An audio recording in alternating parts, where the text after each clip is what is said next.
I talked Kelly into letting me do it this way because, as you all have, if you followed me on Facebook the last couple of days, I was not excited about doing the speech. Actually, I was finishing it here at the table because I knew I'd have some time. Excuse me while I turn off the Wi-Fi so that doesn't come up.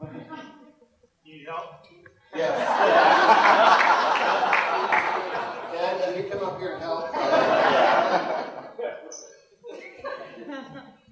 And I also have to explain that, I explained to Kelly I needed a lavalier mic because the way for me to get through this speech is to treat it like I'm in a classroom. I hate giving speeches. I love being in front of kids. I love being in front of adults and teaching.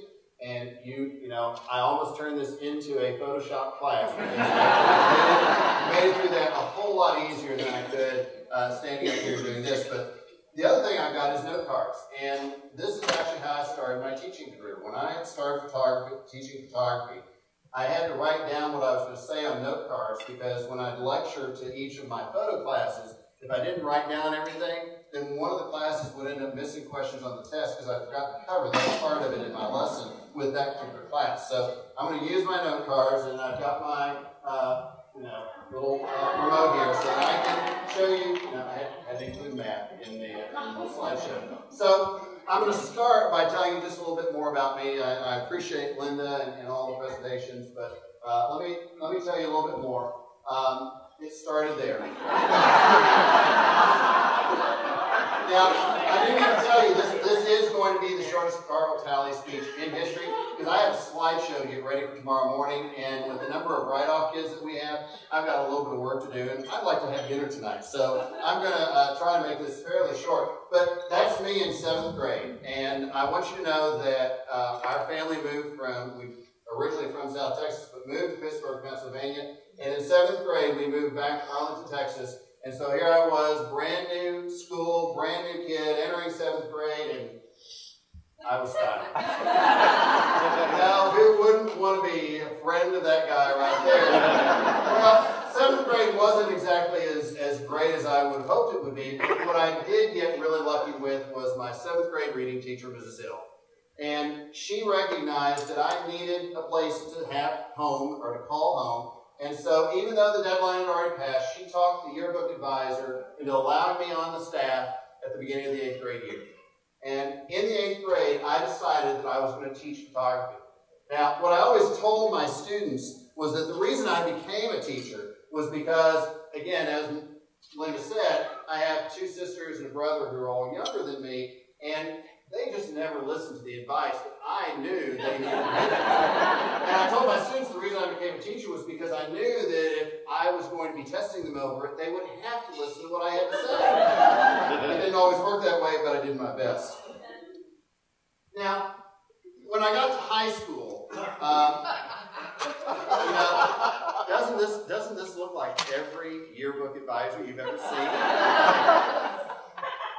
I was fortunate enough to move into high school, and our high school was in the 10th, 11th, and 12th grade, and I joined the staff at the Valhalla. And the Valhalla was the yearbook at Lamar High School in Arlington, Texas.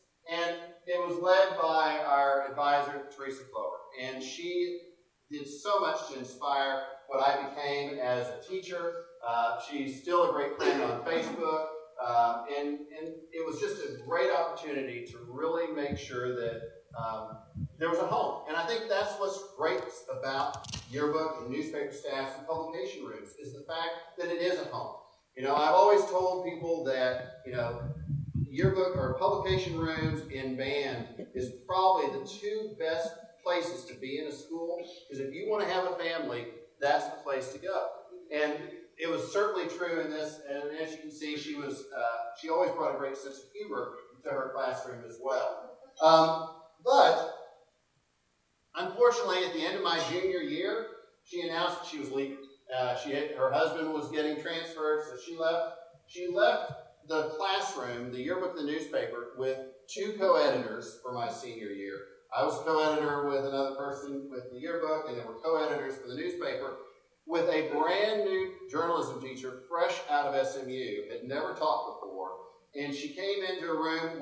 The yearbook staff had already gone to camp on our own because they hadn't hired the new teacher yet. The newspaper staff already had their first issue of the newspaper ready to publish for the first day of school. and were in the process of changing the name of the newspaper because they didn't really like it a whole lot. So that's what the teacher came in to find, and it wasn't always the best situation, but it was a great senior year. In fact, well, I do have to admit one thing about my senior year, that the fact that we had a brand new teacher and we were sort of running a little wild sometimes, and we didn't have the insight or the wisdom of our former teacher or someone like Paul Ender or Bruce Watterson to just say, no, you don't really want to do that. These are two spreads from my senior yearbook. And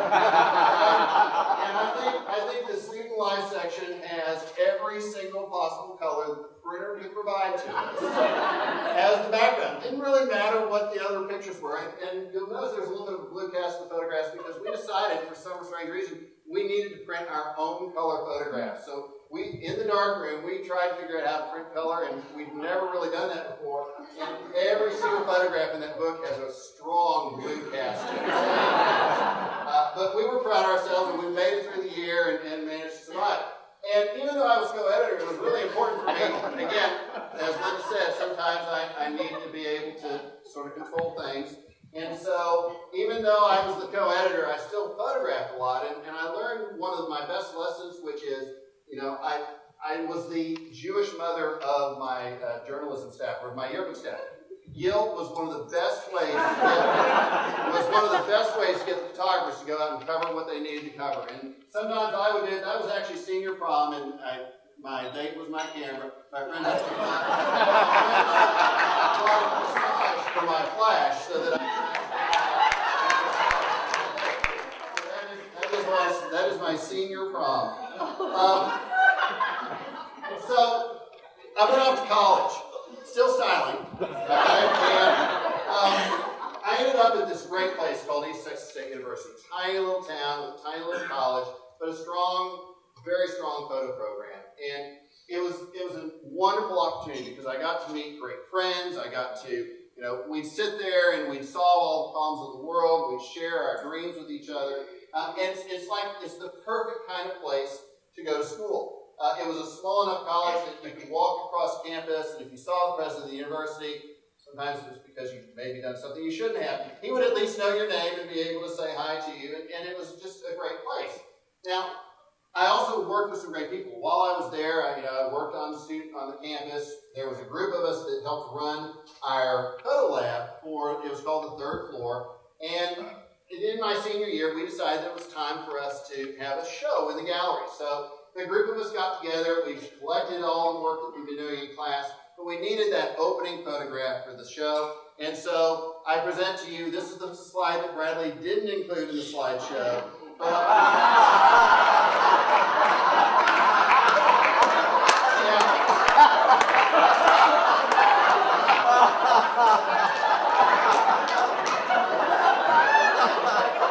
Here's what I want to point out. There we go, everybody get their phones out. What I'd like to point out is that this group, all right, this group now includes, this guy is a National Geographic photographer, that's Rob Kendrick, he's done 25 plus stories for National Geographic. Christian, who was my roommate, is a professional photographer. Charlie Edwards, who's a professional photographer. Mike Marion became a teacher, I became a teacher. Alan became a gynecologist. He sort of...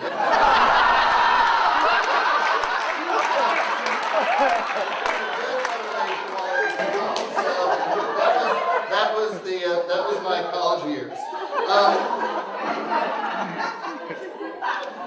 So, as I said in the 8th grade, I decided I wanted to teach photography. Well, here's what was the best part, is I told the photo teacher that he had to keep the job long enough for me to come back and take his place at Lamar High School. And so in the spring of 1984, when I graduated from college, my brother, and thankfully I was not a teacher during my brother's senior year. That was not even good for us to be in the same school at the same time, especially with me as a teacher and him as a senior. But my mom runs into the principal, tells him I'm getting ready to graduate. He says, well, I think we're going to have an opening. And by mutual agreement, the school and the photo teacher had decided it was time for them to part ways. And I walked right back in to room 115. And that became my classroom. Even though it had been the yearbook room, they moved, or the journalism room, they moved that across the hall. It was now the photo room, and for 12 years, that was my home. And had just an incredible time there. It was so important for me to make that a strong photo program. And I think so much of what I've done has been a part of, or a result of what I came from that class. I show this to show that, yes, I really did have hair when I started teaching. Now,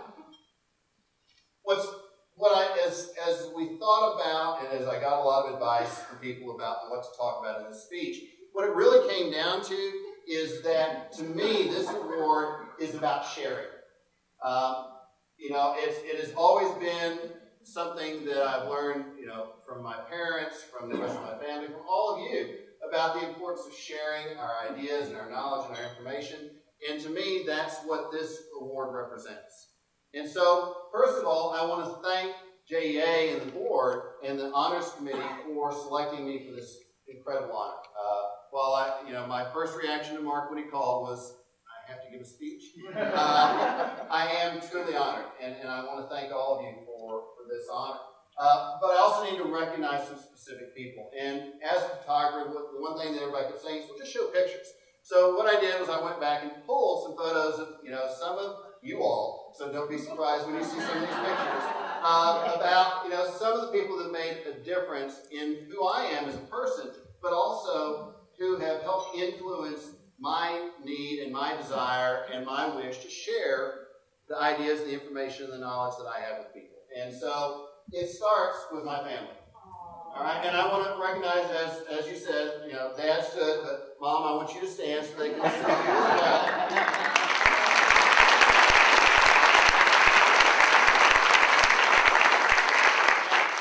Here's the real thing. The reason that Dad stood up when Linda was asking those questions and Mom didn't stand up is because I have done my best to help her on the computer, and there are very few people that I don't have patience with. So I want to publicly acknowledge that and admit that, yes, that is a failing that I have, but I'm still working on it. But then I also have, you'll notice there is a similarity in the Benjamin family. So I really didn't stand much of a chance, but so Mike and Mary, Mark, Melanie, Margaret, and Matthew Murray. And it has been just, it is just such a great family. But just so that you know the kind of family that we have, and certainly the sense of humor that my parents have brought to the occasion, I have to share this picture with you.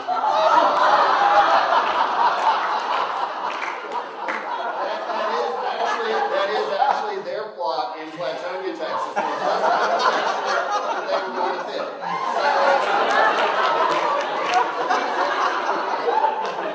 So that is, you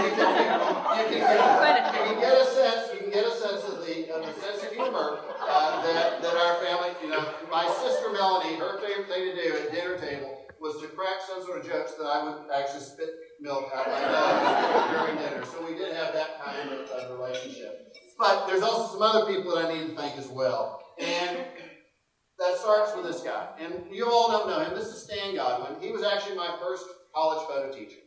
And what he shared with me, and again, in the spirit of sharing, what he shared with me was how to run an organization. The fact that he'd done all these things when he was in college at RIT.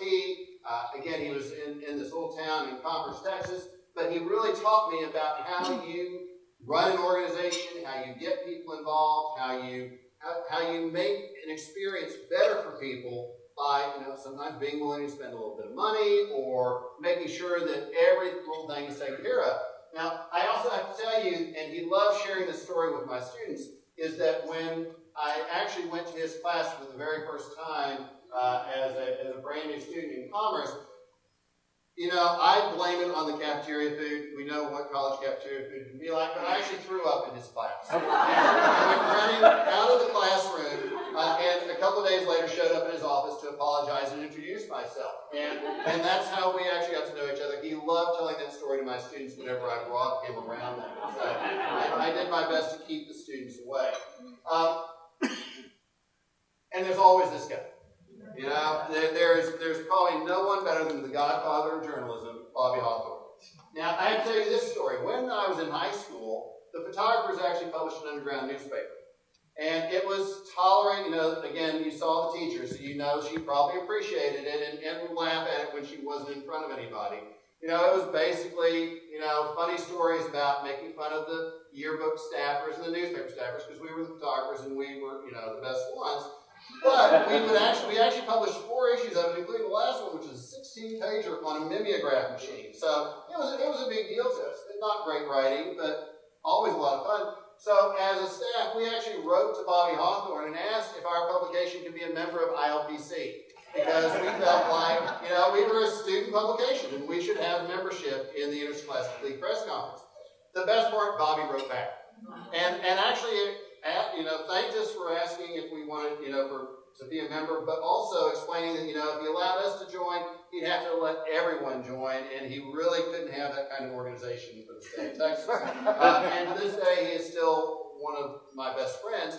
He's, if you need information about music, about musicals, about movies, to go on a road trip, an 8-hour road trip with this guy, and you will have an amazing adventure. But bring ginger snaps. He really likes ginger snaps. And then there's this guy. Now I show that picture because at most of the JEA conventions over the years, he's been my roommate. We're trying to work on his snoring a little bit. I think I managed to get a little bit of sleep, but I also need to recognize him for a couple of things. One, Bobby is actually the one who introduced us. I had already started teaching. Bradley was just getting ready to graduate from the University of Texas, and Bobby said, "You need to meet this guy." And together for 25 plus years, we've run ATPI together, and I couldn't have done it without him. He is, we like to make fun of Bradley, but he is one of the most. Actually, there were a number of people that just said for this speech, just make fun of Bradley, and that was all I had. Actually, it was Bobby who suggested it. It would have been the world's shortest Carl Towley speech. But what Bradley has taught me is, certainly a level of perfectionism, an incredible sense of design. I give him a hard time about his photography all the time, but he is an amazing photographer. He's an amazing designer. There are so many things, so many skills that Bradley brings to the plate. Certainly, last but not least, the spearheading this nomination, and I'll get you for that. I blame him. The reason that he did this was because in all these years I've refused to write an article for CJET because I'm a photographer, I'm not a writer, and so this was his attempt to make me write something in the form of the speech. And this is Craig Coyle. Craig has also been very involved in ATPI. He teaches in Arlington with me. We met my second year of teaching, his first year of teaching in Arlington. And what you need to know about this guy is there is not anyone that this person can't talk to. He will give you a hug, he'll have a conversation with you. And in the real world, we would have nothing in common with each other. He is a conservative gun. He loads his own bullets. There are so many things about the two of us that are like oil and water, and we are still best friends because of the relationship that we have with each other and the influence that he has had on me as a teacher. And he's shared his, he is so laid back and so calm that he just brings that calmness to everything that he does. And so I appreciate him for that. And then, certainly my other two ATPI leaders are members of Deanne Brown and Jeff Grimm, who, you will never meet a more amazing teacher than either of these two people. The way they inspire their kids, the way that they work with anybody, whether it's teachers or students, is just amazing. And it's because of them and because of Bradley and because of Craig that ATPI has been what it is. And as Linda said, one of the things that's been most important to me is the fact that we do share our knowledge and we share our information. And we don't make it hard for people to get that. And yes, if you want to send me your mailing address, I will add you to the ATPI mailing list so that you can get our newsletter and our postings. Because it's something that we're really excited about. But there's some other people I need to thank as well. And that's all of these people who have been such an important part. There you go, Mama, I threw that one in for you. And actually, it's because I also love the hips to Mac app, and so I wanted to make sure I had an opportunity to show off some of those photos as well. But it's just, there have been so many people in this world that have shared their knowledge and their inspiration. I had to throw Cindy in because she was really unhappy that she couldn't be here. She's getting better from the pneumonia, but she couldn't be here with us. But that's why it also comes down to this person. As Linda said, I got involved with JEA 25 years ago when she asked me, it was the Seattle Convention, 1990, I actually looked it up while we were sitting there. And that's when she asked me to teach the pre-conference workshop in Photoshop. And I've been doing that, I think, every convention since then. That's how I met Jake. It was because he ended up being my teacher's aide in one of those classes at one of the conventions here in Washington, D.C. And so we know how, all of us know how much of impact that this person has on all of us. And even though she's not leading JEA anymore, it's in Kelly's incredible hands, her influence and everything still impacts all of us. And so it's her sharing of her love of scholastic journalism, her love of people that I think we all honor, and that I'm certainly honored to share with this award. And so, it's not a speech without a little bit of a challenge. So, on the center of your tables is a little packet, sealed with a red envelope. I want you to grab that for us. And this goes to saying that my dad had on his wall ever since I can remember, and it's been on my classroom wall and in my office for 30 years. And excuse this, the sexness of it, or it was from an older time, but this is what I've always tried to live by. And so here's a challenge to you guys. You look around this room, and the breadth of knowledge in this room is amazing. There are thousands of years of experience and knowledge in this room, and that's just from Jim Jordan.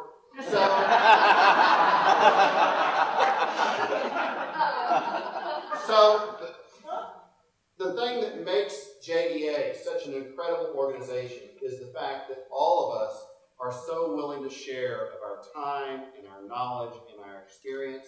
And to me, that's what the Carl Towley Award really represents. So here's my challenge to all of you. What you have on that card is one of the newest 250 members of JEA. Their contact information. I want you to take that card, and I want you to contact that person either by email or by phone and say, let me give you one piece of advice. Or is there a question that you have that I can maybe help answer for you based on my experience and my knowledge? Because ultimately, what makes this organization such a great organization is the fact that we care about each other and that we truly love each other.